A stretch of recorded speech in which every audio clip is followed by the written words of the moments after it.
Construire une voiture qui avance uniquement grâce à l'énergie solaire, c'est possible. Le rêve est même devenu une réalité pour 12 étudiants d'une école d'ingénieurs de Lille. Et c'est la première fois qu'un engin de ce type est fabriqué en France. Anne Mourgue, Vincent Guérin.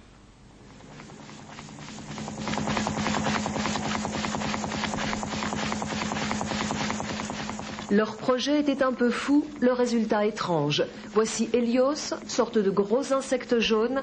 Il n'avance que s'il est gorgé de soleil. Ici au-dessus, on voit le panneau solaire. C'est ça qui fournit l'énergie à la voiture. C'est notre source d'énergie, c'est ce qui fait avancer la voiture.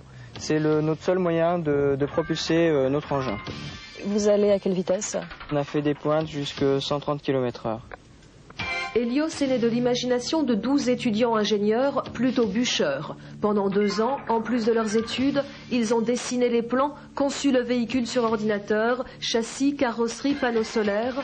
Pour lui donner vie, petit à petit, dans le garage d'une résidence universitaire, 2 ans de nuit blanche. C'était des heures très longues pendant que les copains étaient soit partis à la plage l'été ou l'hiver, qu'ils étaient en train de s'amuser à droite à gauche. Nous, on était là dans notre petit garage. Il y avait un défi technologique, donc réaliser en tant qu'étudiant un véhicule digne des meilleures industries françaises.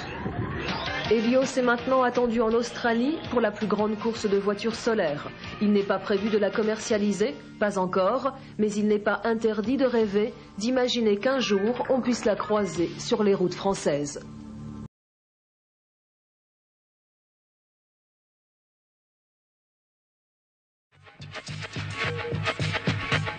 Et 1, et 2, et 3, les pneus sont gonflés, le pilote est dans le cockpit. Premier essai, baptême du feu, c'est parti. C'est génial, bravo!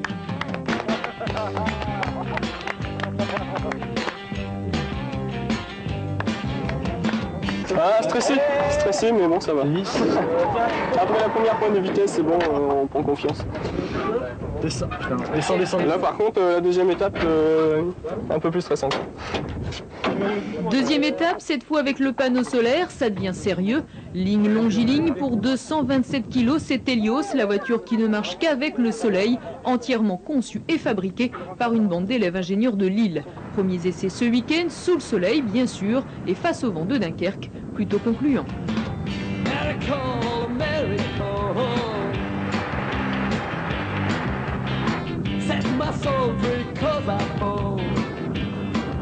On peut dire que là, elle tient bien la route, nos calculs nous disaient que ça irait. On a travaillé tous nos week-ends, toutes nos vacances.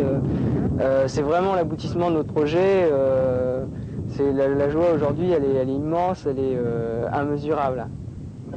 Et on s'en doute, ces jeunes-là n'ont pas travaillé pour rien. Dans 3 mois, départ pour l'Australie, 3000 km de course du nord au sud avec Hélios face à d'autres concurrents. Allez, on croise les doigts.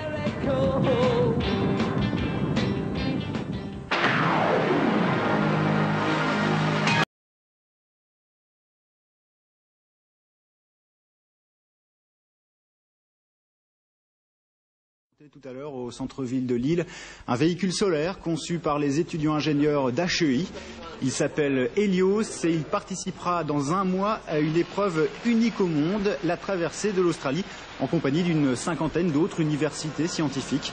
C'est la première fois que des Français participeront à cette course solaire de 3000 km.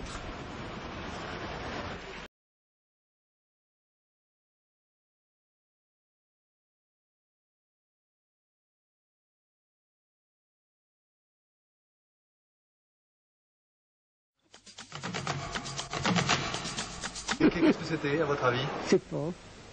Surtout pas le pape. Parce que je l'attends pas. Ce n'est pas non plus la nouvelle voiture de James Bond. Hélios est une voiture solaire réalisée par 14 étudiants de l'école des hautes études industrielles. 2 ans de travail et 500 000 francs de subvention du conseil régional. C'est un véhicule qui est super performant. Ça, moi, je l'ai vu rouler et c'est impressionnant de le voir rouler comme ça. Bon, en ville, on ne se rend pas compte, mais à petite vitesse comme ça, mais sur route, ça déménage. C'est assez original.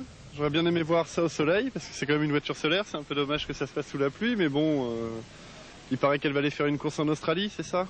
Gagné, Hélios s'envole demain. Le 27 octobre, elle participera au World Solar Challenge, la plus connue et la plus dure des courses de voitures solaires.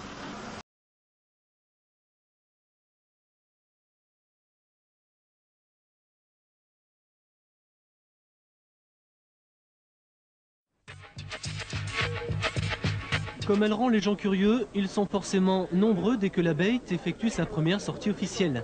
Robe jaune ce matin, 227 kg de fibres écolo, 8 mètres carrés de panneaux. La Beit s'appelle Hélios, soleil en grec, c'est le véhicule solaire des élèves ingénieurs d'HEI.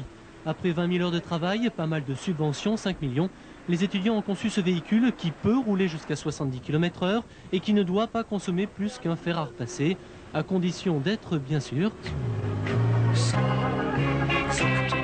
ce qui n'était pas vraiment le cas ce matin à Lille. Quelle que soit la couleur du ciel, fin octobre, les Héliosmen, hommes du soleil en anglo-grec, s'élanceront sur les routes d'Australie pour une course internationale de la voiture solaire. 3000 km entre Darwin et Adélaïde. Et comme c'est la toute première participation d'une voiture française, peu importe le résultat, dans tous les cas ce sera exactement...